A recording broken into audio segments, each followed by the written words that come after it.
नमस्कार प्रेक्षकांनो. ठरलं तर मग ह्या मालिकेत सायली आता सचिनला थांबवते आणि विचारू लागते की सचिन भाऊजी, मला माझ्या काही प्रश्नांची उत्तरं द्याल का?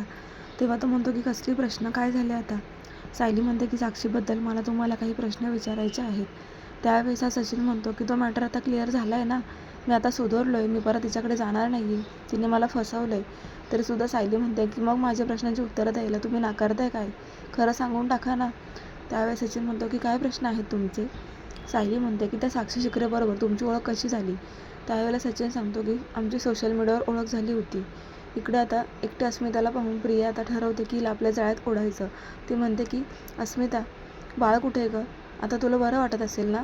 सचिन पण आलाय. त्यावेळेला अस्मिता म्हणते अगं पण तो बाहेर गेलाय, तू एक काम करशील का? माझ्या सचिनला बाहेर दिसला तर आतमध्ये पाठवशील का? आता प्रिया म्हणते की अरे वा, ही तर माझ्या जाळ्यात अडकतीये, कारण ही एकटी आहे. त्याच वेळेला अस्मिता म्हणते की घरचं कोणी माझं ऐकत नाही आहे गं प्रिया, एकटी तूच आहे की तू माझं ऐकशील. आता तर मात्र प्रियाला समजतं हिची कमजोर कुठे आहे, बाजू. त्यामुळे ती ठरवते की आता अस्मिताला सुद्धा आपण गोड गोड बोलून आपल्या जाळ्यात ओढायचं आणि आपल्या बाजूने करून घ्यायचं. ही अजूनही माझ्यावर विश्वास ठेवू शकते, इथपर्यंत प्रियाला आता अस्मिताचं बोलणं ऐकून समजलेलं असतं. त्यामुळे आता ती वेगळ्याच म्हणजे प्लॅनमध्ये असते की आता अस्मिताला म्हणजे या सचिनबद्दल अजून काहीतरी डोक्यात घुसवायचं आणि हिच्यामध्ये कुरापती काढायच्या. इकडे आता हा सचिन सांगत असतो की ती साक्षी शिकरे नावाने कधी माझ्याशी बोलतच नव्हती. समीरा शिखर म्हणून तिने तिची ओळख मला सांगितली होती, त्यामुळे कदाचित मी अडकलो असेल. खूप खोटं बोलतो हा सचिन की सोशल मीडियामुळे तिने फसवलं आणि मी एका कंटेंटवर बिझनेसमध्ये काम करणार होतो. त्यानंतर मग आमचं एअरपोर्ट आणि इनपोर्ट असं काही ठरलं होतं, असं काहीही सांगू लागतो. अर्जुन आता सचिनला चैतन्याला भेटतो आणि सांगतो की सायली इतका विश्वास ठेवते माझ्यावर आणि माझं एक खोटं तिला कळल्यावर काय होईल. तिने सायली आणि अस्मिताताई जेव्हा एकत्र बोलत होते तेव्हा सांगितलं की माझा नवरा जर माझ्याशी खोटं बोलला तर मी नातं तोडेल. चैतन्य, मला ना खूप भीती वाटते रे, तिला जर सत्य कळालं तर. मग चैतन्य म्हणतो की तू आता काहीच बोलायचं नाही, सरळ चर आणि बहिणीला सगळं सत्य सांगून टाक. अर्जुन म्हणतो हो का, जायचं आणि सगळं सत्य सांगून टाकायचं आणि तुला काय वाटतं ते असं म्हणेल का की बरं झालं तुम्ही एक खोटं बोललात, आता काही नाही असं वाटतंय चैतन्य तुला? अरे ती माझ्याशी बोलणार नाही आहे, नातं तोडणार आहे, काय करायचे मी? तुला सगळं इतकं सोपं कसं वाटतंय चैतन्य? अरे माझ्या बायकोला एक खोटं बोलणं खूप महागात पडले मला, आता मी काय करू मला कळत नाही. तुझ्याकडे मी सोल्युशन मागायला आलो, तिला जाऊन खरं सांगण्यासाठी नाही, याच्यावर काय उपाय भेटतोय का हे विचारायला आलो होतो. पण झालं, तू तर मला शहाणपणा शिकवायला लागलास. पुढे आता सायली त्या कॉलेजमधल्या प्रिन्सिपलला कॉल करते आणि विचारते की तुमच्याकडे तन्वी किल्लेदार नावाची मुलगी फॅशन डिझायनिंगचा कोर्स करत होती का? अशी विद्यार्थिनीबद्दल मला अपडेट हवी आहे. पण ते सांगतात की मी तुम्हाला फोनवर अशा कोणत्याही विद्यार्थ्याची माहिती नाही सांगू शकत. तर सायली म्हणते की अहो, तुमच्या कॉलेजमध्ये तन्वी किल्लेदार नावाची मुलगी एक विद्यार्थिनी होती असं आम्हाला कळालं आहे, म्हणूनच आम्ही तुम्हाला इन्क्वायरी करत आहोत. कारण एका वेबसाईटवर पण आम्ही सर्च केल्यावर तिचं नाव दिसलं नाही आहे. तेव्हा तर नक्की खोटं काय आहे आणि खरं काय आहे आम्हाला जाणून घ्यायचं होतं. त्यावेळेस ते सर म्हणतात की हो का मॅडम, वेबसाईटवर तुम्हाला दिसलं का? मग तर मला शोध घ्यावाच लागेल. ते लगेचच आता त्यांच्या त्या BCवरती शोधू लागतात की तन्वी किल्लेदार नावाच्या मुलीने आपल्या कॉलेजमध्ये फॅशन डिझायनिंग केलं होतं की नाही. थोड्याच वेळात ते सायलीला लिस्ट पाठवतात आणि सायलीला समजतं की ह्या लिस्टमध्ये तन्वी किल्लेदारचं नावच नाही आहे. आता ते कॉलेजचे सर फोन करतात सायलीला आणि सांगतात की मॅडम, बरं झालं तुम्ही आम्हाला चांगली इन्फॉर्मेशन दिली, कारण आम्हाला हे कधीच कळालं नसतं. आमच्या रेप्युटेशनचा प्रश्न आहे, आमच्या कॉलेजचं नाव कोणीतरी बदनाम करते, आम्ही गप्प बसणार नाही. आता आम्ही तुम्हाला लिस्ट पाठवून देतो आणि याच्यावरती आता नक्कीच काहीतरी इन्व्हेस्टिगेशन व्हायलाच पाहिजे. त्यामुळे सायलीला खूप आता बरं वाटत असतं, कारण सायलीच्या बाजूने चांगलाच पुरावा समोर आलेला आहे. त्याच वेळेला नेमकं प्रिया घरात आलेली असते आणि तिच्या रूममध्ये जाते. त्यावेळेला सायली खूप घाबरते, कारण प्रियाला काहीच कळायला नाही पाहिजे. त्यामुळे ती फोन असा बाजूला करते. लगेचच प्रिया तिला म्हणते की काय गं सायली, तू फोनवर बोलत होतीस ना, कोणाशी बोलत होती, इम्पॉर्टंट आहे का? सायली म्हणते की तू कशाला आलीस? त्यावेळेला प्रिया सांगते की आईने तुला जेवायला बोलवलं. सायली म्हणते की तो हो, पुढे मी येईल आणि दरवाजाच बंद करून घेते. ती परत आता त्या सरांना सांगू लागते की तन्वी किल्लेदार नावाची मुलगी तुमच्या कॉलेजमध्ये फॅशन डिझायनिंगचा कोर्स केलेला नव्हतं, असं लेटर तुम्ही मला लिहून देऊ शकता का सर?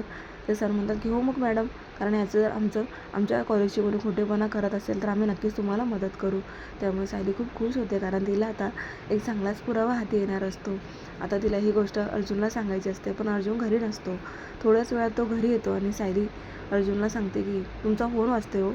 अर्जुन आता तो फोन घेतो आणि उचलतो. त्याच वेळेला फोनवर आता वंदना जाधव शी कॉन्टॅक्ट झालेला असतो. त्यांना तिचा नंबर मिळालेला आहे आणि आता तो फोनवर बोलू लागतो. आता अर्जुन विचार करतो की सायली ही एक स्त्री आहे आणि एका स्त्रीबरोबर एका स्त्रीने जर बोललं तर पुरुषांपेक्षा ते खूप वेगळं पडेल आणि सत्य लवकर बाहेर येईल. सायली म्हणते की ठीक आहे, लावा बरं फोन. मग आता अर्जुन वंदना जाधवला कॉल करतो आणि सायलीला बोलायला सांगतो. तर वंदना जाधव आता बोलते की कोण आहात तुम्ही? सायली सांगते की मी सायली सुभेदार.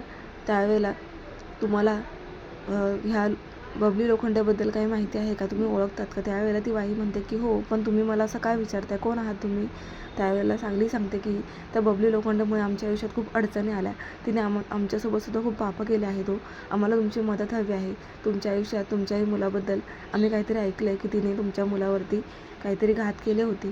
त्यावेळेला ती बाई सांगते की अहो, तिने माझ्या मुलाची अशी अवस्था केली की त्याचे कर्माचे फळ आम्ही अजूनही भोगतोय, पण ती मात्र बिनधास्त आहे. त्यावेळेला तिला आम्हाला न्याय हवा आहे. तिला कधी शिक्षा होईल हे आमची वाट बघतोय आम्ही. त्यावेळेला सायली म्हणते की तुम्ही कुठे राहतात?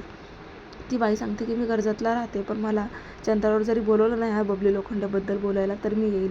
सायली सांगते की तुम्हाला आम्ही ॲड्रेस पाठवतो, तुम्ही बनवायला येऊ शकता का? ती बाई म्हणते हो, नक्कीच येऊ शकतो.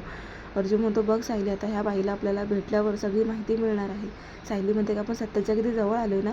प्रियाला एक्सपोज करण्यासाठी आपल्याकडे किती पुरावे येत आहेत. आजच मला त्या प्रिन्सिपलने लिस्ट पाठवली आहे, त्यात तन्वीचं नावच नाही आहे.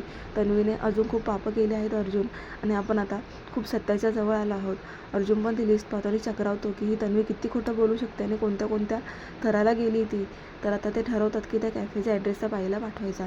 त्या ॲड्रेस त्या बाईला पाठवतात आणि तयारीनिशी त्या कॅफेमध्ये पोहोचतात. तिकडे आता कर्जतवरून ती बाईसुद्धा त्या कॅफेमध्ये पोहोचलेली असते. हे तिकडे आता त्या कॅफेमध्ये पोहोचून तिथे डिस्कशन करत असतात. आणि मग आता त्यांची इकडे चर्चा चालू असते की कसं त्या बबली लोखंडेने त्या बाईच्या मुलावरती घात केले होते. मग ती बाई सांगू लागते की माझ्या मुलाला त्या बबली लोखंडेने इतकं मारलं होतं की त्याचा पाठीचा कणाच गेला, आणि पाठीचा कणा गेल्यामुळे तो अजूनही चालू शकत नाही आहे. माझ्या मुलाला तिने इतके हाल केले की ते अजूनही मी भोगत आहे. म्हणूनच मलासुद्धा आता तिला असंच माझ्या नजरेसमोर ते पाप फेडताना बघायचं आहे. सायली आणि अर्जुन सगळी इन्फॉर्मेशन विचारून घेतात. आणि मग आता नेमकं प्रियाला इकडे डाऊट येतो की सायली आणि अर्जुन कधीपासून बाहेर गेलेले आहेत, हे नक्की कुठे गेले आहेत. तर आता शोध तर चालू असतो, पण इकडे तन्वी बाहेर पडलेली असते सायली अर्जुनचा शोध घेण्यासाठी. ती म्हणते की सायली आणि अर्जुन सदा आणि मैनावतीकडे तर जाणार नाही, पण एवढा वेळ कुठे गेले आहेत? हे अजून माझा काय शोध घेत आहेत? यांना कसले पुरावे हवे आहेत? असा विचार करत असते. आता त्याच वेळेला कॅफेमध्ये ह्या तिघांचंही बोलणं चालू असतं आणि ती बाई सांगते की मी तुम्हाला अजून खूप काही सांगू शकते. त्यावेळेला सायली म्हणते की तुम्ही जसं आमच्यासमोर सगळं सत्य सांगितलं तसंच तुम्ही कोर्टासमोर पण सांगाल का? ती बाई म्हणते हो, नक्कीच. मला हिला असं तुटताना बघायचं आहे, पाप फेडताना बघायचं आहे. ह्या बाईला आम्हाला न्याय हवा आहे, त्यामुळे मी काहीही करू शकते. तेव्हा त्या प्रेक्षकांना कोर्टातसुद्धा वंदना जाधवला घेऊन प्रियाचा पर्दाफाश होणार आहे. पाहायला विसरू नका. ठरलं तर मग अशाच डेली प्रोमोसाठी चॅनलला सबस्क्राईब करा. धन्यवाद.